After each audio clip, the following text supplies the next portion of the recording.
Your online data is being sold to advertisers, and you have virtually no say and no profit in the deal.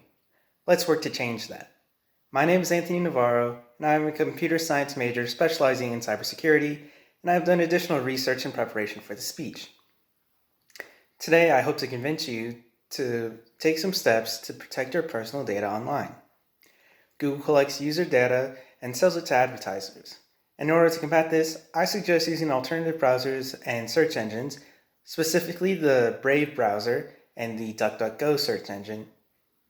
By utilizing these different alternative browsers and search engines, we can work to put pressure on companies like Google and Facebook to become more competitive in their privacy policies. We all know that Google collects user data and uses it to give more personalized ads on your website. In the Journal of Information Technology and Privacy Law, Kayla McKinnon paints an all too familiar picture nowadays. Say you Google for a new pair of shoes. You find a good pair, but you don't decide to buy it just yet. Later on in the evening, you may be scrolling through social media or on a different website, and you see an advertisement with a picture of the shoes that you were just looking at a couple hours earlier in the day. Younger people, especially teenagers, seem to accept this as just a natural way of things. And a study examining high school students' responses to policy regarding internet privacy, which was conducted by Michigan State University, found that most teens are ignorant on exactly what's happening behind the scenes.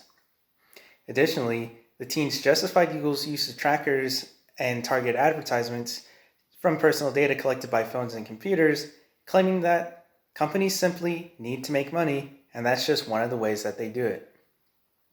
Many of today's students have grown up with technology and tech companies like Google, and they just assume that data collection isn't that bad and that it's necessary in today's society for companies to stay profitable.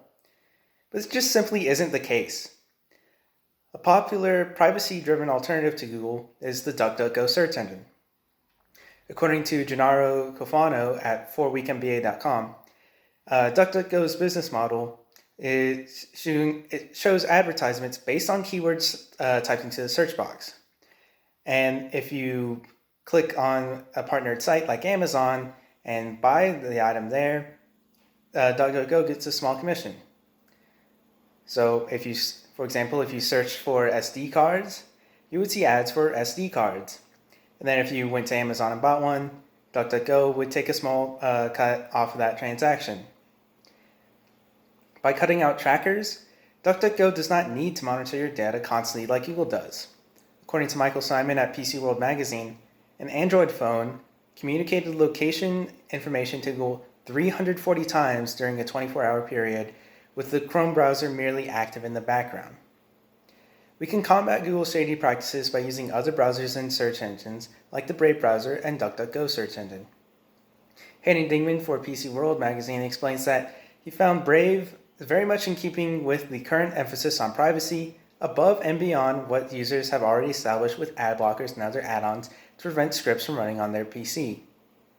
Now, you might not want to install a new browser, and there are steps you can take to limit what Google can do with your data.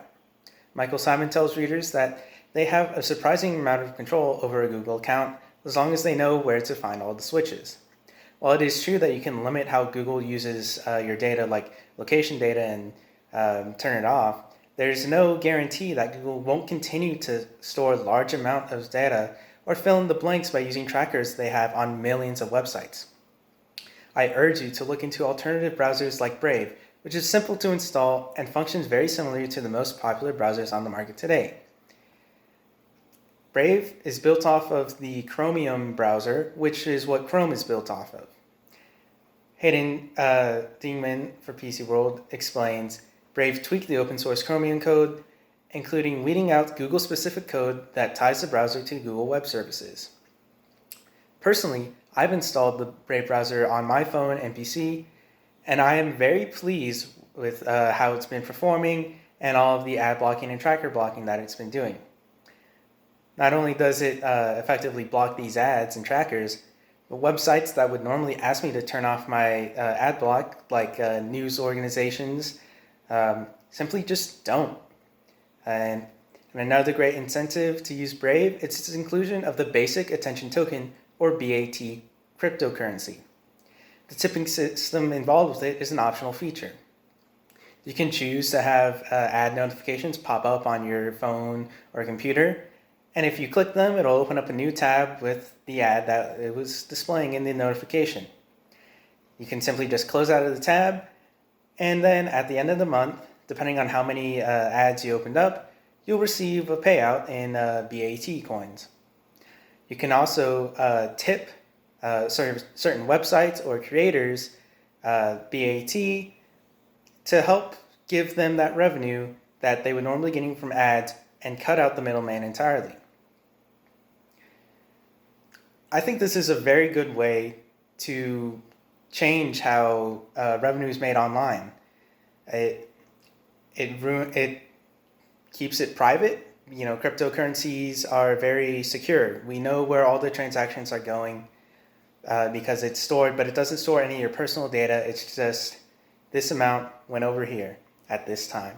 And it's very fraud safe, and it's very protected. In conclusion, we know that Google collects user data and sells it. And alternative browsers and search engines, like the Brave browser and DuckDuckGo, protect your privacy. By using these alternatives and the cryptocurrency in Brave, we can put pressure on large corporations to change their business practices. And don't just take my word for it. Go ahead and try Brave and DuckDuckGo for yourself. They're very simple to install, easy to use, they protect your privacy, and you can even make a bit of money from it.